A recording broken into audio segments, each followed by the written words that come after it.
In-nazzjon huwa l-operat li fih danu għandu jsib postu kulħadd.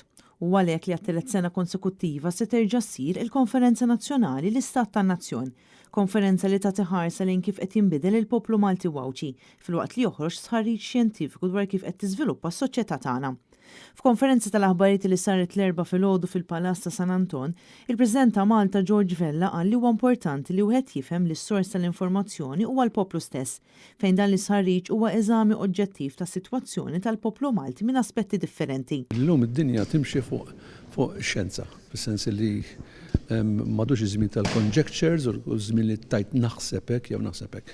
Jekk wieħed ikun qed jibni fuq is-sod irid jagħmel l-analiżi xjentifika, l-analiżi xjentifika hija l-istatistika. Sa l-istatistika ovvjament dejjem imbagħad element uman fiha, fis-sens li kemm min jirrispondi dak li jiġi mistoqsi jrid ikun onest miegħu innifsu jgħid il-verità u kemm min janalizza wkoll irid mhux ikollu tir aħħari f'moħħu li rrid tiġib il-figuri biex jaqblu l dak li jrid. Ġifieri dan huma l-estremi ħżiena tal-istatistika. Il-President saħaq li dan kollu juri proċess ta' kif qed tinbidel is-soċjetà u d-direzzjoni ta' fejn sejjer dan in-nazzjon u permezz ta' sħarriġ ta' dan it-tip wieħed jista' wkoll jilqa' għal ċerti tendenzi futuri. George Vella qal li l-ambjent jibqa' fost l-aktar temi importanti, dan apparti l-influss tal-barranin u anke kif Malta qed taġixxi fl-isfond tat-taqlib internazzjonali li għaddej madwarna. Importanti ħafna wkoll li wieħed mbagħad dal-materjal mhux sempliċement jitfgħu ġok tiegħu jħalli hemmhekk u insomma ġara xejn. Jiena nappellu mbagħad l-eżekuttiv, nappella l-politiċi li ħarsu lejn dak li ħajħorġ minn dal-istatistika minn dar-rapport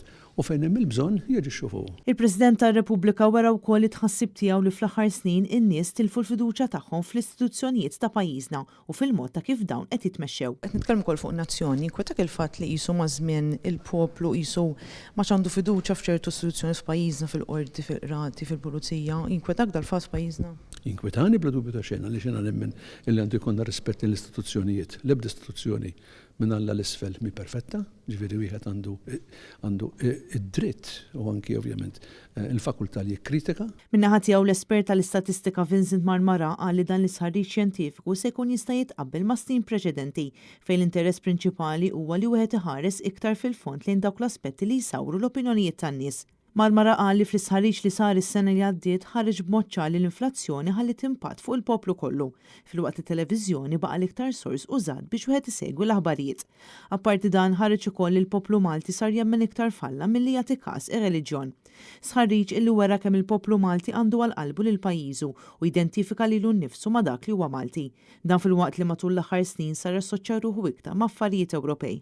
Il-konsulent u koordinatur Lubondi spjega kif il-Konferenza Nazzjonali se tkun komposta minn 4 panels li jlaqgħu fihom kelliema minn kull sfera tas-soċjetà bilan li d-diskussjoni tkun waħda speċjalizzata u wiesa'. Hawn se jkunu diskussi diversi temi importanti fuq livell nazzjonali, fosthom l-ambjent, ir-reliġjon, il-festi, l-impatt tal-midja soċjali, l-influss tal-barranin f'pajjiżna u l-politika b'mod ġenerali.